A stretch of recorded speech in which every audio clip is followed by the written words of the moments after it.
Okay. Hello and welcome to our participants who are joining us.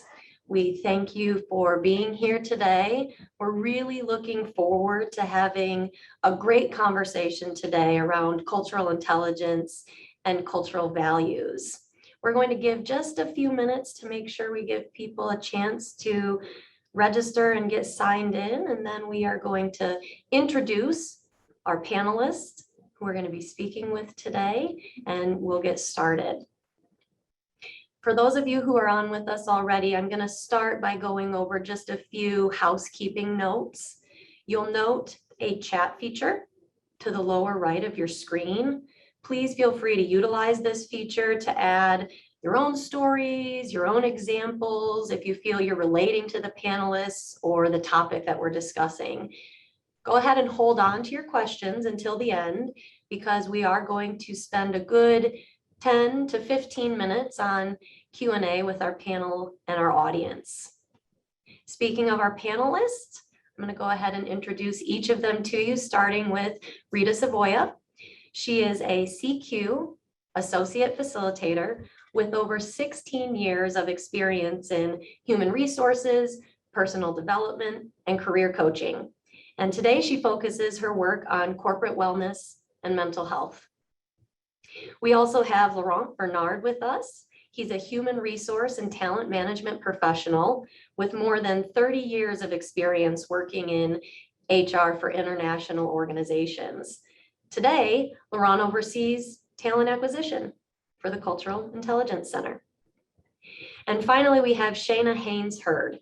Shayna is a student, a poet, a community activist, and an account manager here at Cultural Intelligence Center.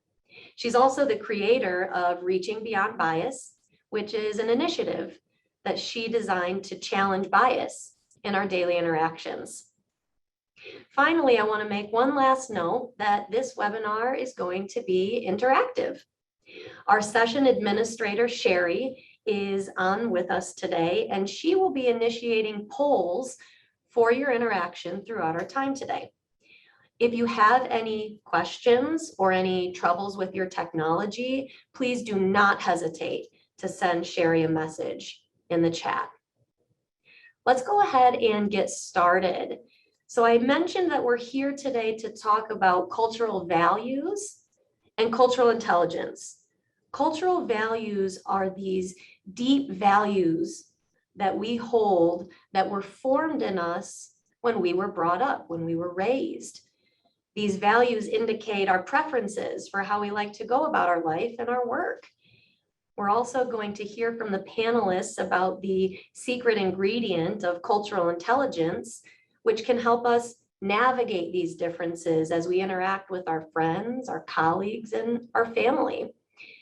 I want to make a comment that although there are 10 cultural values, today we're going to focus on the 4 that we often see cause tension, especially in the workplace.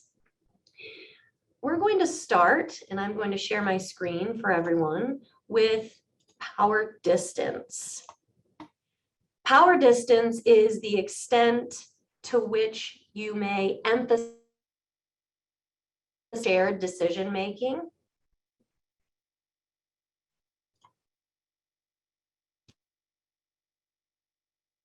is a preference to follow a chain of command.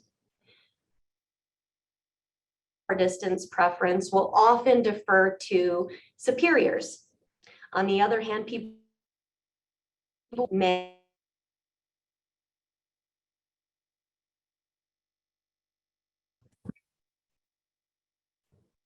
Okay, did we have a little bit of a technical issue there? Yep, let's pull up that screen again. Okay, panelists, is my screen up? Yes, great. So let's just go over this quickly again. Apologies for the technical troubles. Power distance is the extent to which you emphasize equality, flatness, shared decision making. And people who are low power distance prefer to forego formalities. On the other hand, people with high power distance prefer to defer to their superiors. Sherry, let's go ahead and launch our first poll. And while she does that, I would like to let the audience know that you're going to have a chance to respond to 2 questions that are designed to determine whether or not you prefer a low or high power distance approach to life. We're going to give you a few minutes to respond, and also just a quick hint, do not forget to hit submit, otherwise it won't go through. Once we have people respond, we're going to show the different preferences of the audience that we have on with us today. We'll give just a few minutes more, and then Sherry can go ahead and show our results in just a moment.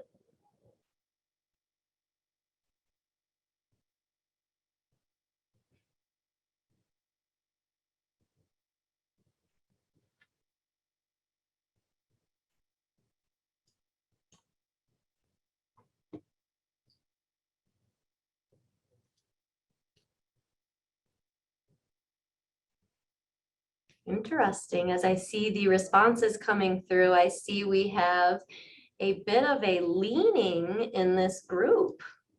We're going to be sharing the results shortly, and we'll be able to see of those who are on the call with us today, what are the preferences?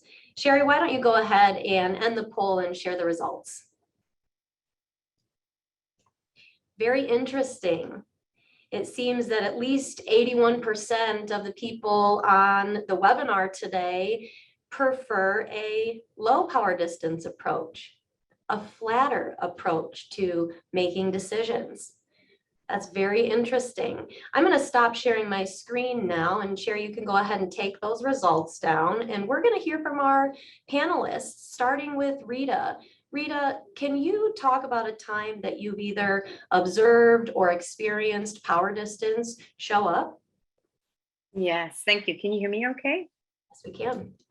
Okay, amazing. So one of the examples I often use when it comes to power distance is when I was working in Dubai as head of HR at Xerox, and I had a team of HR assistants helping me, and they were primarily from the Philippines as well as India. And when I had my team meetings and I wanted to elicit their feedback or their opinions about programs or any initiatives that were going on, what I noticed was that I wasn't getting a response. I wasn't getting good feedback, or maybe none. Sometimes I even saw some facial expressions where they would actually look away and look down in terms of participating during the meetings. And so basically, I was using a very participatory, low power distance type of leadership, right? Because that's what I was used to and what I'm comfortable with. And I was very concerned in terms of what was happening. So mind you, this was before my CQ training, right? So over lunch, just very casually, I had a conversation with the customer relations manager, and she was from the Philippines, and she actually shed some light onto the situation. And, not in terms of cultural values, language, which we're using today, but she basically said that this participatory style of leadership is not very common. And basically, by directly answering a leader, even though you've been asked in terms of providing feedback, it's almost seen as disrespectful. So I thought to myself, wow, I'm getting it all wrong here. So I had to change that participatory style of leadership, not so much because that's basically who I am and who I'm comfortable with. But what I did was I asked for their opinions on more of a one-on-one basis as opposed to the group. And what I found there was that they were a lot more open to sharing their feedback. So that's sort of an example that always hits me. And now fast forward, I did the RIT training, and and now I'm a facilitator with the Cultural Intelligence Center. I can see all of the pieces coming together in terms of, they were probably one of the other cultural values we'll talk about, more comfortable with one of being on that particular side of the spectrum. But also when it came to power distance, they were a lot more high power distance. So they saw responding directly to me as almost a sign of disrespect. So it was very, very interesting at the time, but also in hindsight to understand some of the mishaps and some of the things that could have gone better and went wrong had I had this knowledge before. So I was Right. very, very grateful to the customer relations manager. And I'm glad that I brought this up during lunch, because or else I don't think I would have figured it out. Yeah. So that's one of my examples. This is really good, Rita, and this is often how things show up. And it's really impressive that even before learning about cultural intelligence and the importance of adaptability, you were already doing that.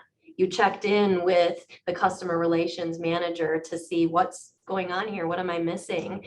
Let's hear from another panelist. Laurent, do you have anything you'd like to share related to power distance and how you've seen it show up? Yeah, I would like to share very briefly, but two quick stories. One is very, very personal. I remember when I moved in the US first time, just to give you an idea, I'm French native. And when I moved, I was named I had an assistant. She called me Mr. Bernard. And I had a CEO who was very formal, with the tie. And of course, it was always named, if you know French, you say vous, which means a you, but not very formal one. And he was asking me very direct things like, I want you to recruit only people from this kind of school. So when I moved in the US, I met the CEO, and here's the difference. People were calling me Laurent. I did not have an assistant. And more interesting, I had an office when I was in France, an office in the corner. And it's very important to have an office in the corner because you have windows on your left and on your right. So when I moved to the US, I didn't have any office. But the assistant had the windows. I didn't have any window, and the CEO had no tie. He told me, "Call me Jim," and we walked in the garden. He shared with me the strategy and say, "I would like you to challenge my strategy." I was falling apart, and it was very, very different experience for me in terms of relation with power and authority. And it took me a while to adjust and change my mindset. But more seriously now, it was interesting also an experience when we did open a shared services in Malaysia. What was very interesting with the company I used to work for, we had a very family kind of culture.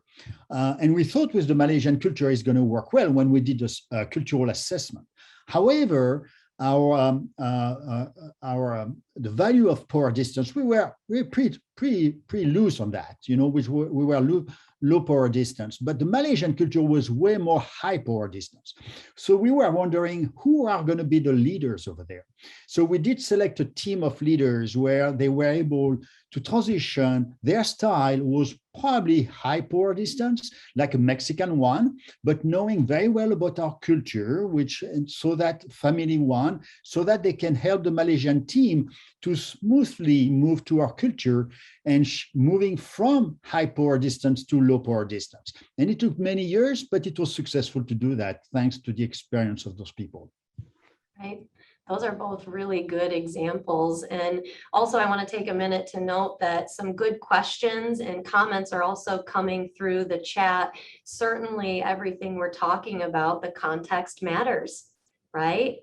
You could be in a completely different situation and see cultural values show up in a very different way. What is very interesting about cultural values is that because they're deeper than what we can just see on the surface, you could have completely different values even from someone who was raised in the house right next door to you, right? Let's go ahead and move on to our next cultural value, which is uncertainty avoidance. This is one of my favorites. I'm going to pull up the screen, and please, panelists, if we have another technical issue, please let me know. The screen should be up now. Uncertainty avoidance is the extent to which you emphasize flexibility, adaptability versus planning and predictability. This is sometimes about risk. A person with low uncertainty avoidance is more comfortable with ambiguity, with uncertainty, with not knowing all the details. In contrast, a person with high uncertainty avoidance appreciates very explicit and detailed instructions and often will rely on formal procedures and policies. Sherry, let's go ahead and pull up our next poll, and let's see how our audience splits down the middle on this one.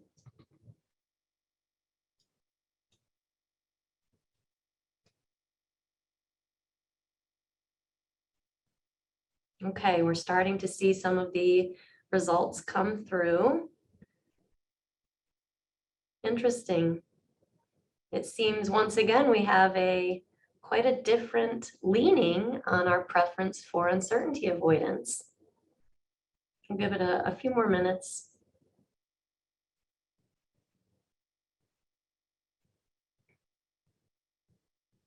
Okay, go ahead and pull that down, Sherry, and share the results. Really interesting here. Once again, we have a leaning in terms of our audience, and it looks, before we had a preference of a lower, flatter power distance. And in this case, it looks like the majority, 72% of our audience today, prefers a flexible and adaptable approach. They prefer a low uncertainty avoidance approach to their life and work. I'm going to go ahead and stop sharing my screen. We can go ahead and pull down the poll, Sherry. Let's go to another panelist. Let's start with Shayna. Shayna, can you talk to me about a time that you've seen uncertainty avoidance show up? Yes, thanks, Keela. This is definitely one of my favorite ones as well, because it causes so much chaos sometimes. And I am not with the majority of our audience. I am very high uncertainty avoidant. So I love to have all the details spelled out. And I've noticed that in my personal career and life, like I've gravitated towards work in which, you know, a high uncertainty avoidance type of person would thrive. So one of the things that I do in my free time is I assist with a production company. And so we are in the middle of a documentary shoot right now.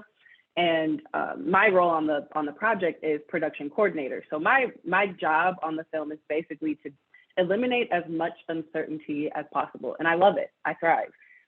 But one thing I've learned is that just doesn't always work. So in the world of film, you just can't spell out every single detail sometimes, no matter how much you think you have your schedule coordinated, all your pickups, everything. Sometimes you just have to roll with the punches. And so I have soaked up a lot of wisdom from my lower uncertainty avoidance crew members that can just kind of roll with the punches and just do what they got to do. And it's been an interesting process, just kind of figuring out how I can find that happy medium and how I can adapt and flex. And, you know, we talk about with the cultural values, there's really no right or wrong perspective. There's no right or wrong end of the spectrum to be on. And so knowing that I'm this high uncertainty avoidance person and that, you know, perhaps some of my crew members are not, you know, identifying ways in which I can leverage my strengths. You know, I'm the one doing all the scheduling and all of the nitty gritty details, but it's okay to lean on the folks that, you know, perhaps are a little bit more laid back and just can ride it out.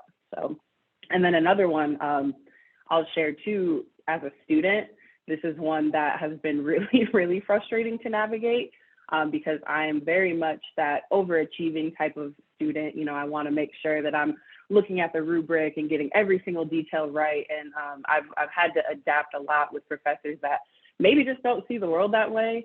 And so yeah, this is definitely one that presents a lot of challenges for me because, you know, I'm very, very stuck in my ways sometimes, and just figuring out how to, just adapt and not necessarily be so hung up on that continuum. So. Right. Those are really good examples, Shayna. And as I look at the chats, I see, you know, a lot of good and interesting questions. Someone said, what happens if 99% of the team is high uncertainty avoidance and they want a lot of those details and the leader is low uncertainty avoidance? We actually see this a lot, and it's frequently comes up in terms of frustration for team members. But I can't move forward because I don't know exactly what it is you want me to do. And the leader says, I don't have time to put all of those details together. I need you to figure it out. But the beauty of cultural intelligence and learning how to adapt and think about those differences is that as leaders, we can flex what we're giving and give our teams what they need. If they need more detail to move forward, it's up to us to provide that to them and help them feel comfortable and supported when they don't have all the details, coaching them towards a place of more certainty in their decisions. Let's go ahead and move on to the next one. And I did see in the chat that someone said, can we go a little slower on the definitions? I will try my best to do that. Let's move on to the next cultural value of individualism and collectivism. Individualism and collectivism is the extent to which you emphasize individual goals, individual rights, individual decision-making, versus emphasizing group goals and personal relationships. Someone who has more of an individualist mindset is motivated by personal incentives, individual goals, and oftentimes are a bit more comfortable with autonomy versus working in a team, for example. On the other hand, a collectivist is more motivated by group goals. Let's all do this together. Let's form longer-term relationships. This one is also very interesting in terms of leadership and decision-making. I'm going to go ahead and ask Sherry in just a moment, not yet Sherry, to pull up a poll while I share something about how I've seen this show up. I've seen this show up in terms of decision paralysis sometimes, where a leader might be very collectivistic and wants to ensure that they're getting buy-in from the group before moving forward. Sometimes that causes tension when a decision needs to be made, when you have to have one person who calls that final shot. So now go ahead, Sherry, and pull up our poll and let's see how the audience leans on individualism and collectivism.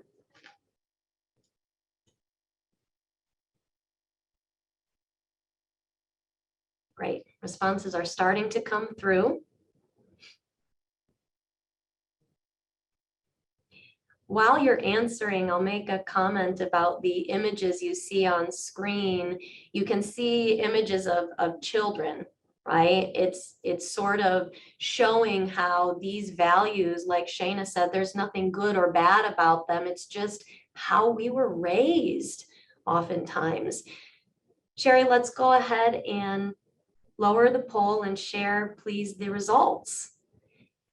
Interestingly, we look to have a bit more of an even split on this. It seems that we're leaning a bit more towards the collectivistic side of the spectrum, but we're kind of down the middle, a 40-60 split. Very, very interesting. Go ahead, Sherry, and pull down the poll. I'm going to stop sharing my screen, and we're going to ask for Laurent to talk about, please, a time that you've seen this show up, either in work or in your personal life. You're muted. Sorry, everyone. As HR, very often this notion of our values, individualism or collectivism, was really important when you start to design shared policies across the organization. I could have talked a lot about the bonus design, for instance, when you see companies and we have to make a choice between individual bonus or collective bonus, and the reaction of the people in every countries and so on, very different. But I want to use the example of one time with my team long time ago when we had this new generation issue challenge we faced, where baby boomers were all about working and the new generations were more about balancing life and work. So with the HR team, we started to figure out what can we do to improve our value proposition to attract those generations, to adjust to that. And the idea was why not becoming more flexible with vacations. And so we started in different countries to work on those topics. In the US, the system of vacation was individualist, or based on your seniority. And the funny thing, you had some people who had up to 35 or 40 days a year, but never using more than 10 or 15 days. At the opposite, in Europe, it was more collective, but many people were complaining about sometimes based on their own situation, they would need more. So what we did was interesting, tried to come with a system more collective in the US and more flexible in Germany, for instance. And in Germany, we reached an agreement to giving the opportunity to employees to say, I'm going to give back to my peers the days I'm not taking. It was interesting to see the local unions reaching us out and say, well, you have a great agreement. However, it's giving to you too much competitive advantage against competitions. So we would like you to rethink about it. And it was interesting to see how in unions were thinking about, competition between organizations rather than to think about the good for the employees. At the opposite in the US, it was terrible. I was ashamed. Everybody was not happy. Even they were not using their all vacation days, moving to a system of 20 days for everyone. You imagine people who have 40 days and even they don't use it, they were complaining that they don't care about the others. The youth have to work to be loyal. They have to stay in the organization. It was a reward for them. So finally, we were able to find a good solutions. But the different path to reach the same goal was interesting from a values perspective. Yeah, that's really interesting. I like how you talked, Laurent, about generational differences. There have been some questions and comments about this. The extent to which you prefer one side of the spectrum or another is not a binary decision. For the simplicity of our webinar today, we are asking two questions, but this is a scale, and you can fall anywhere on this scale between the two ends. And we see things like generations who prefer maybe a more collectivistic approach in the younger generations than the older. We also can see these things differ in terms of functional backgrounds, right? We have teams perhaps in technology or IT that work in a very individual setting, right? And then we have other teams where brainstorming is really important. I've seen a lot of that come through the chat, where when I'm brainstorming, I like to do that in a group setting, but when I need to get my own task done, I like to do that on my own. It's really interesting to see the audience interacting and sharing some of their own insights as well. Let's hear from another panelist. Shayna, why don't you talk about a time that you've seen individualism and collectivism show up? Yeah, this is one that has been weighing heavy on my mind lately. So just to give a little context for our high context folks, I'm currently in Grand Rapids, Michigan.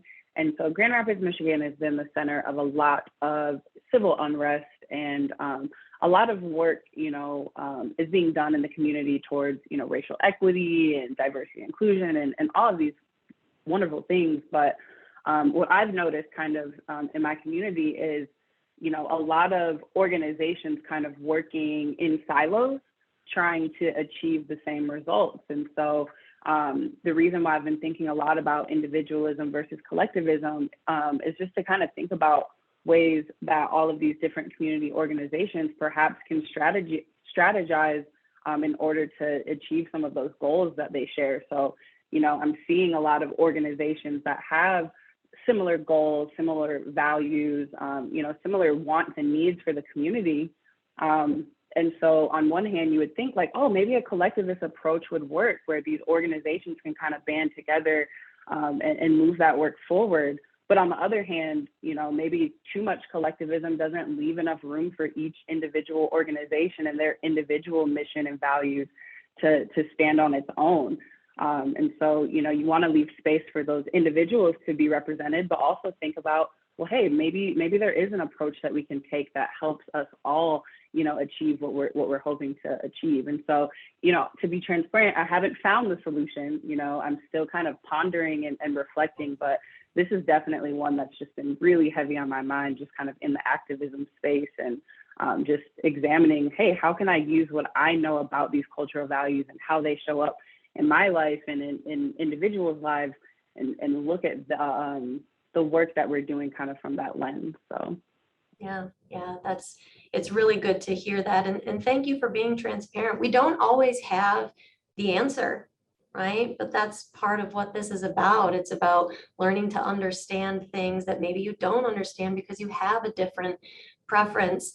One of our audience members said, I believe it is a healthy mix to be able to operate on both ends of the continuum. And that's what the secret ingredient of cultural intelligence is. It's all about. It's about learning how to be adaptable without over adapting. Rita said something really interesting earlier where she was talking about her participatory sessions. And she said, I still did them in a bit of a participatory way because that's who I am. But I also learned how to flex to give my team what they need.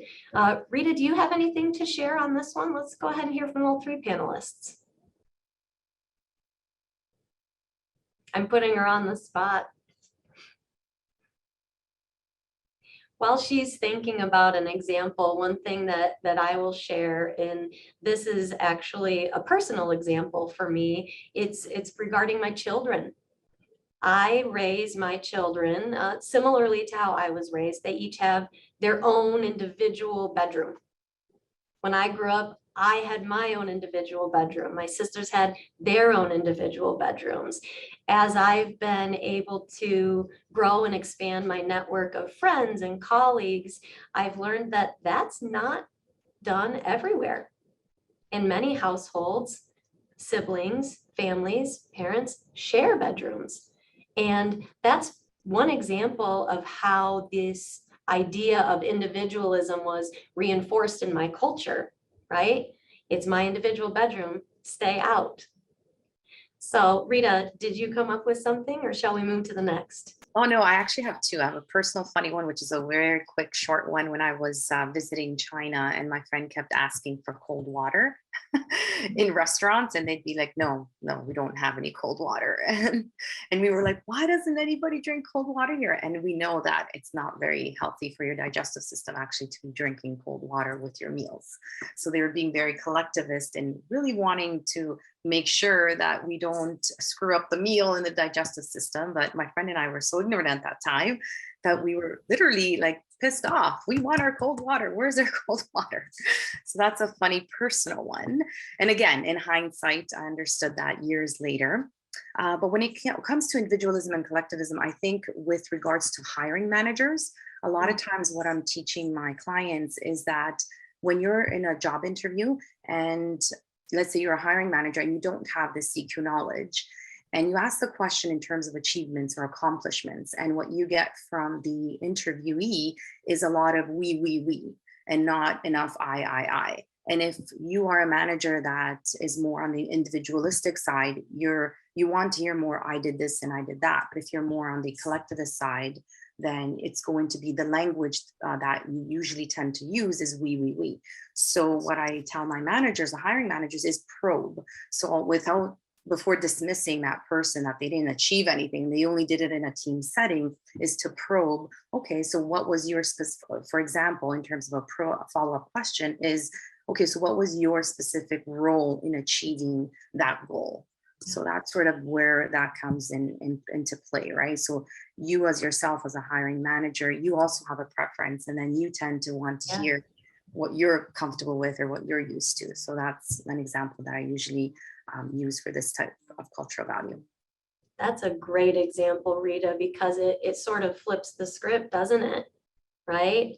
Do you project your preference onto others? Interestingly, we had a webinar maybe about a month ago, and this came up as an example. It's a cultural value that we're not talking about today, but it's expressiveness, the extent to which you like to be expressive and share your emotions. And one of our facilitators shared an interesting example about how he was projecting his preference of expressiveness onto his audience. He was facilitating a session and the audience was sitting there stoic, not saying much, not really reacting. And he was thinking to himself, why are they not engaging in my session? Why don't they like it? But it really had nothing to do with them, did it? It was his preference that he thought they should be showing. But where he was facilitating was a much less expressive and a much more neutral culture, right? All right, let's move on to another cultural value. This one is really interesting, and I think I'm going to be quite interested to see how our audience shows up, and I'll be very interested to hear some of the stories our panelists have on this. Okay, so we're going to talk next about context, or more easily understood sometimes as direct versus indirect communication. Direct communicators, those who are low context, emphasize explicit communication with words. They say what they mean what they say. On the other hand, an individual with high context or indirect communication preferences, they will place more emphasis on the nonverbals. For example, where someone is seated around a table, how people are dressed, listening to the words that are not being spoken, the tone of the words, the body movements and language. So Sherry, let's go ahead and pull up our poll and see where our audience splits down context, direct versus indirect communication.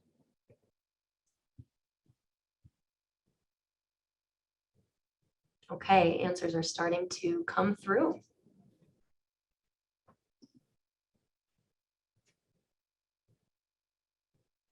Okay, keep it up a little longer.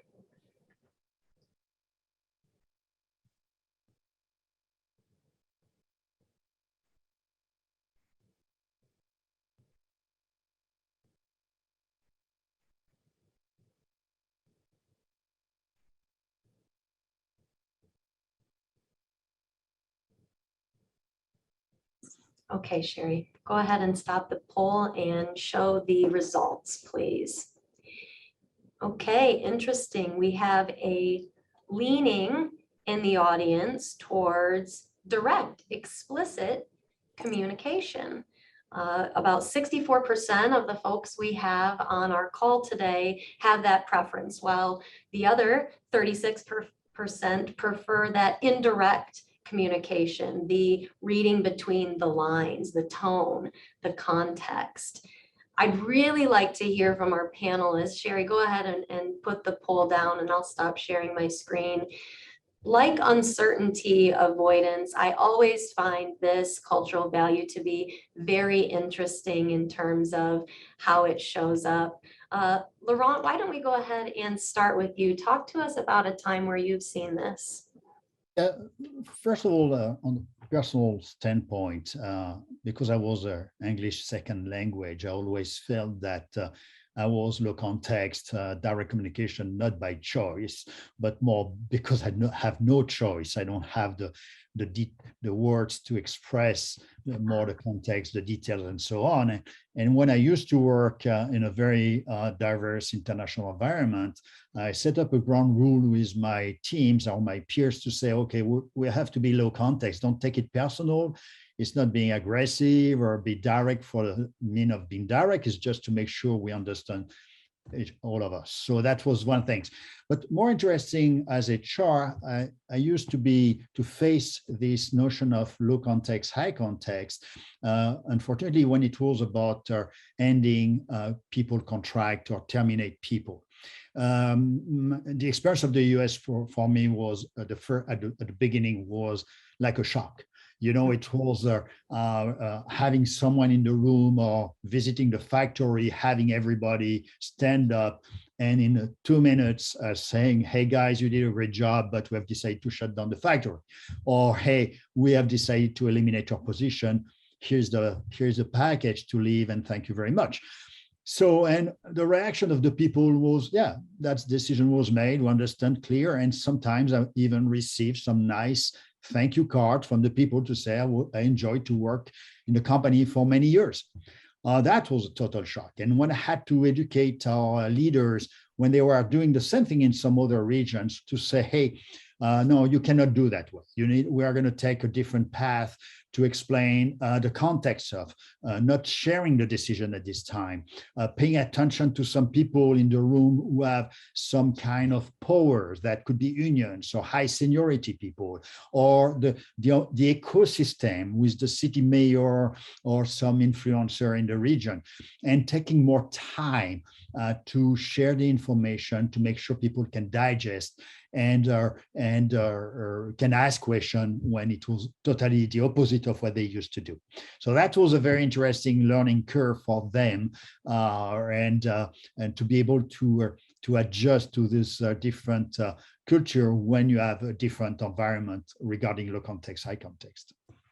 Yeah, very, very interesting. I want to take a minute to acknowledge what some of the people have been talking about through the chat. Someone said, is this an area where US nationals tend to be an outlier? I would say that you're asking a good question, and we do tend to see global clusters around some of these preferences, where those who are raised and grew up in North America, for example, might prefer to take one approach, and those who grew up perhaps somewhere in Asia may take a different approach. But the beauty of cultural values is that they're individual to us, and they aren't stereotypes, because just because I might be a woman raised in North America doesn't mean I'm going to have the same preferences as all of the other folks who are here. Now, of course, that's where we start to see some tendencies, right? Just like I was talking about in my example of how my parents put us each in our own individual bedrooms. That's very typical and common here in the US. So certainly there are clusters that form on generations. There are clusters that form depending on where you live globally. There are clusters that form depending on how you work. Let's hear from Rita on how she's seen this show up.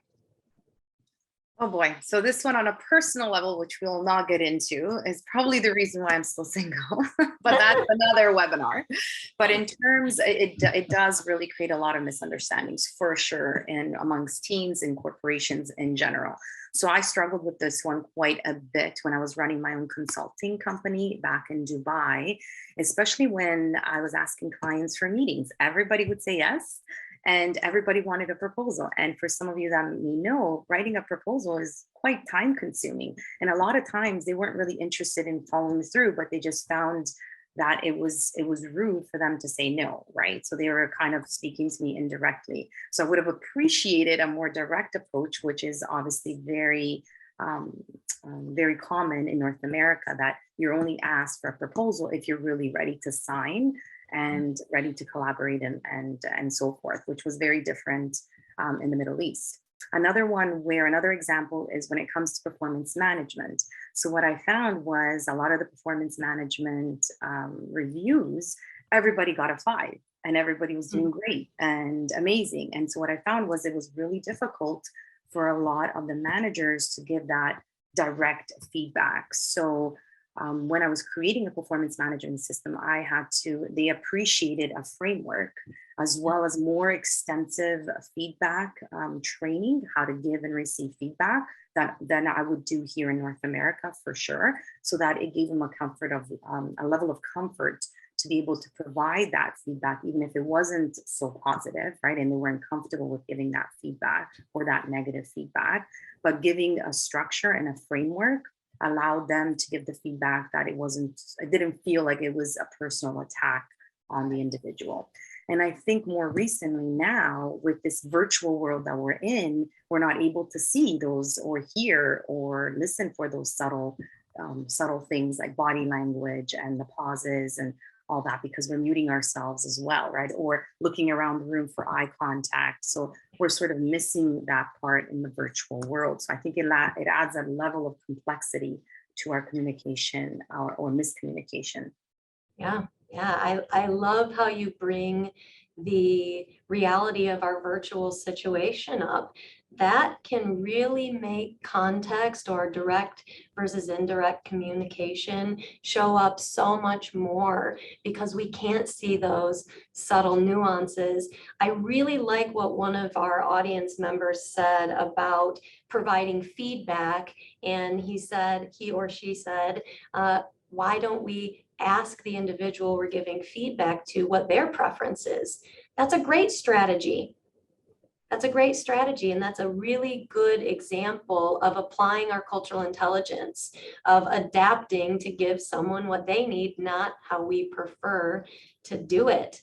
Okay, let's hear from Shayna. I'm going to put Shayna on the spot a little bit here to go ahead and answer this question. And then when she's done, we'll go ahead and answer some Q&A from the audience. Shayna, why don't you talk to me a little bit about how you've seen this show up? Yeah, this is definitely one that can cause some problems. And I think what I was just thinking through a little bit was how all of these kind of intersect. Intersectionality is one of my favorite words in the DEI space, just because it kind of speaks to, the nuance and the layers of all of these issues. And so I was kind of thinking through a scenario because I'm more on the high context and I'm also on the lower power distance. And I'm like, imagine a super direct, super high power distance interaction with, somebody like me. How would I handle that?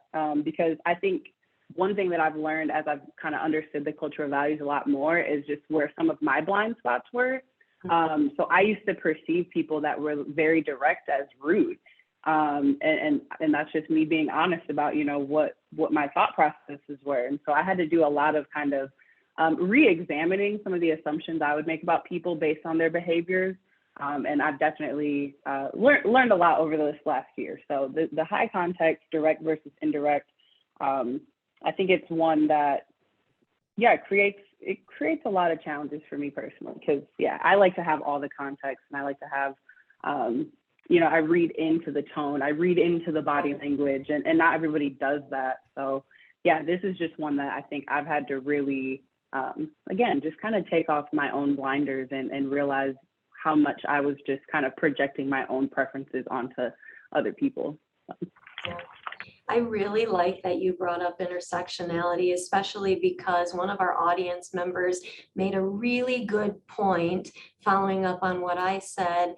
This audience member said, asking an employee's opinion presumes they're comfortable sharing their answer. This goes back to what Rita was sharing on low and high power distance. So that's a really good input from our audience on how these different preferences can interplay with each other. And these combinations are not black and white, right? There's a lot of area for flexing and adapting. So we're getting to the point of the webinar where we want to take Q&A from the audience. What we're going to do, I've been answering some questions throughout, but we've been holding on to a few that we think are really worthwhile to answer. I'm going to pull those up and I'm going to have each of our panelists respond to some of these. While we are, please, audience, feel free to add any other questions. Maybe you asked it earlier and I didn't get a chance to cover it. Feel free to put anything into the chat. I want to start with, can cultural values shift over time? Can these preferences change over time? Shayna, let's start with you. Honestly, my answer is it depends. I think generally speaking, no. I think people are pretty much kind of come into themselves and develop, based on how they were raised in their homes. And one thing that I've noticed is that I think the more often your context changes and the more you interact with different people, the more it may feel like your values are changing. But I think that the more you interact with different types of people, the more you just have an opportunity to adapt, if that makes sense. So I think our values are relatively stable, but I can see people kind of flexing just depending on what situation they're in and where they are. Yeah. Laurent, do you have something to add?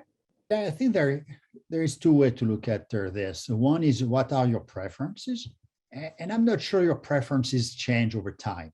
You may have a different experience to realize that, okay, it's not too bad that to be more low context with me, but I still prefer to be high context. That's my preference.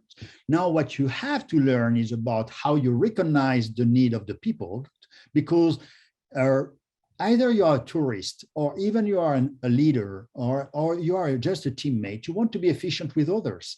So being efficient with others is make sure they are engaged, they are recognized, they are respected, they are feeling that you understand who they are, what they like, what they prefer. So you are learning more this agility about recognizing others and using something which is not what you like, but what you like, I think, will stay forever. Even you may say it's not too bad, the other side.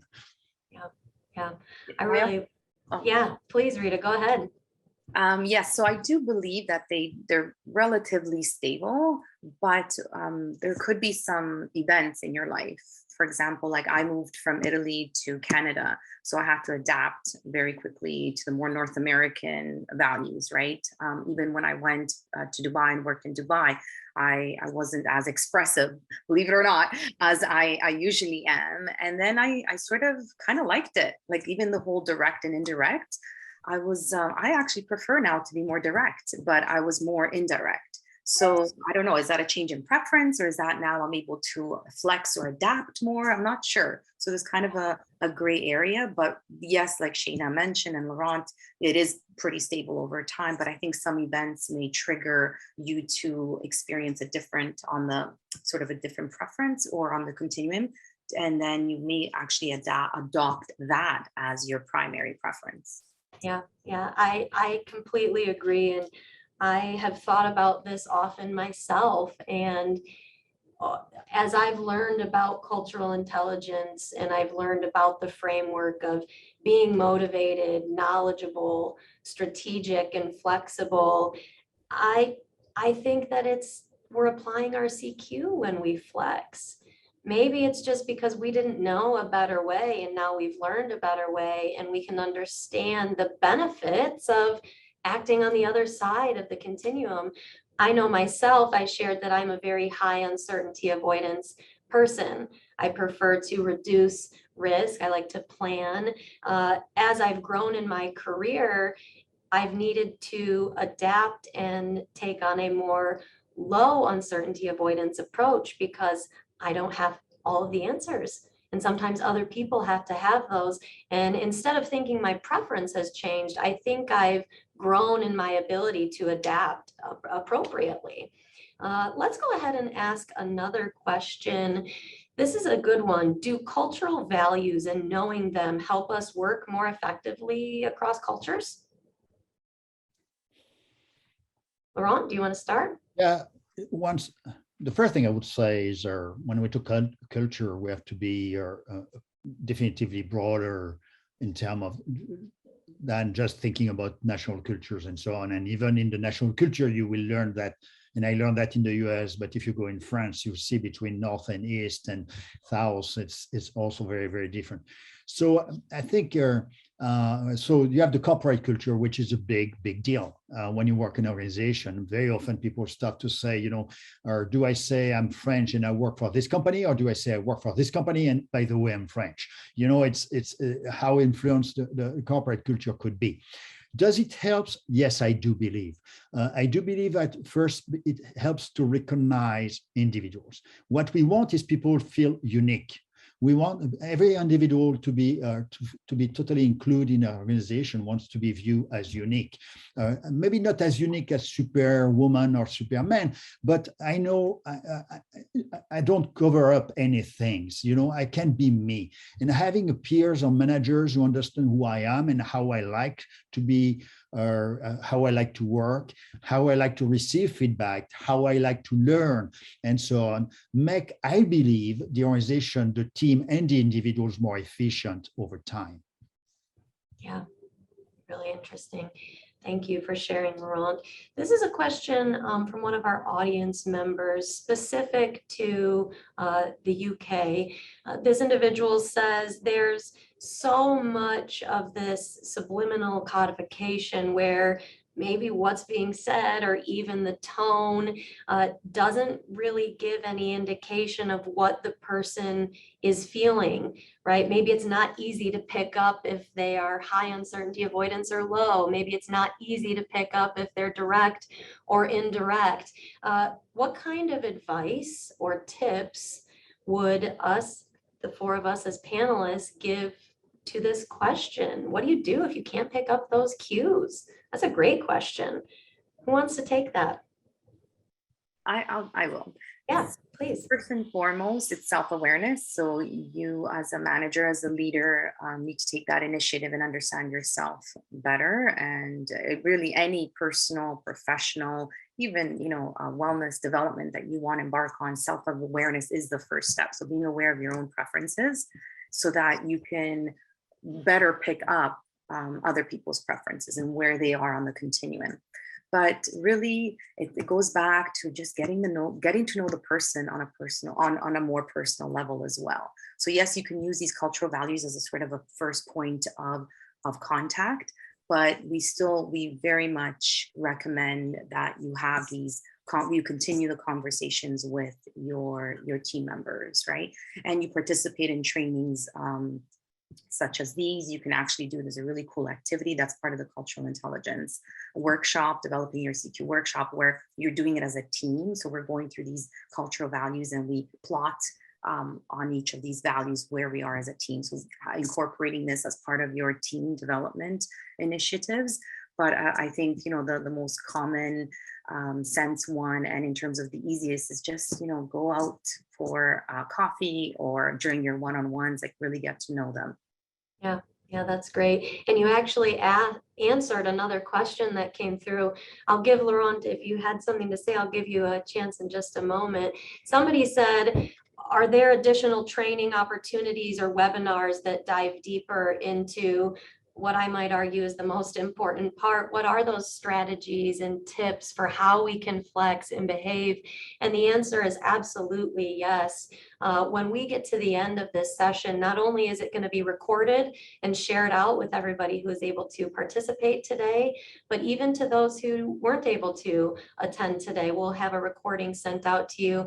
In addition, at the very end, I'm going to have Sherry add a link into the chat, which will give anybody who's interested the opportunity to measure their own cultural values and their own cultural intelligence to understand more about what are their individual preferences. How can they learn more about how they show up? Laurent, were you going to add on to what Rita had said? Yeah, just one thing is to remind me that there are two things. One is when you interview people when you're hiring people, you have the opportunity to get their personal preferences through assessment like the CQ Talent. And as an interviewer, it gave me tons of information. So not to judge the person, but make sure that the interview is the most specific, comfortable for the interviewee. So that's very, very important. And when I was a leader a long time ago now, I like to start for every project or with my team with something I call the partnership discussion. It was really about knowing each other's and what are our preferences, so that before we talk about the job, before we talk about the task, we start to really understand what makes us more comfortable to work with the other one. And working on some opposite values is interesting because you acknowledge your differences, you don't judge, and you start to build up the bridge between the two. And you can even play a game with some gesture to say, hey, you are too much low context with me right now. And so I remind you. So it's interesting. Yes, clues sometimes are difficult to capture, but you can have the question that tell you more clues. And that's the beauty of those personal values. Yeah, that's great. I want to ask another question, and Shane, I'm going to ask you to answer this one because it's something that you and I have talked about before. How do we handle it when one set of cultural values may be viewed as good leadership over other values, right? This is a really interesting question. Why don't you go ahead and take this, Shayna, and be vulnerable? Sometimes we don't know the answer to this question.